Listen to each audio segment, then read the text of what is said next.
Le JT des nouvelles techno sur TV5 Monde. Au menu aujourd'hui, le succès du financement participatif sur Internet.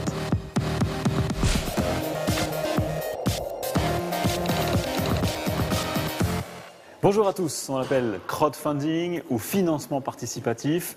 En tout cas, beaucoup de startups ont aujourd'hui recours à ce mode de financement alternatif. Comment expliquer son succès? On en parle dans un instant avec Vincent Ricordeau, le patron de KissKissBankBank, et tout de suite dans le banc d'essai.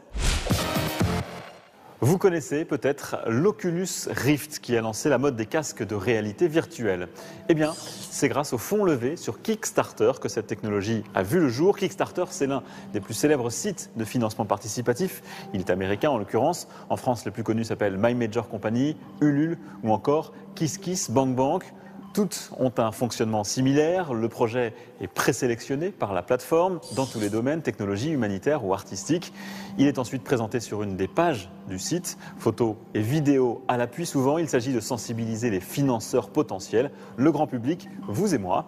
Si l'objectif de financement est atteint dans le temps imparti, le projet pourra se faire. Dans le cas contraire, les fonds sont reversés aux donateurs particuliers. Des particuliers qui reçoivent toujours une contrepartie, parfois mince, parfois il s'agit du produit lui-même et parfois, dans de très rares cas, un pourcentage sur les bénéfices.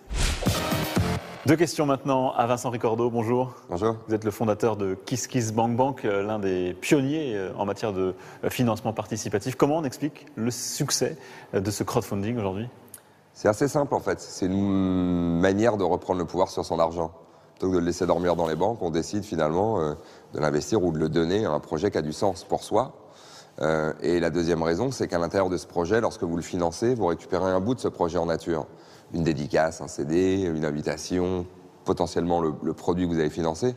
Et donc du coup, vous êtes dans une zone d'échange très forte avec le créateur, où la logique est ensemble de co-créer et de donner naissance à une multitude de projets. Et comment vous voyez l'avenir du financement participatif? Est-ce qu'un jour vous espérez remplacer les banques? Remplacer les banques, non, mais par contre, sur le début du crowdfunding, comme sur KissKissBankBank, on a créé une logique de retour sur investissement émotionnel. C'est vraiment le driver numéro 1 qui motive les gens. Aujourd'hui, notre logique va vers d'autres types de créateurs, notamment vers des PME plus classiques, qui sont sur certaines de nos plateformes, comme l'Endopolis aujourd'hui, permettent aux gens de devenir micro-investisseurs, alors que dans le cas de KissKissBankBank, on était micro-mécène. Et donc, en devenant micro-investisseur, on investit ou on prête de l'argent à des PME qui vous le rendent, pour le coup, mais avec un taux d'intérêt au bout assez important, entre 5 et 10%. Et donc, du coup, on est dans deux zones potentielles. On peut se lever le lundi en ayant envie de donner à un artiste pour que le projet naisse. Et puis, le mardi, du coup, investir directement dans l'économie réelle. Donc, remplacer les banques, non.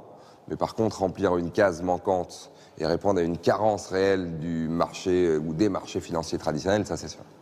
Vous restez avec nous, Vincent Ricordeau. On poursuit cette conversation sur tv5monde.com. À tout de suite. C'est la fin de ce JTNT. Rendez-vous dimanche prochain sur TV5 Monde.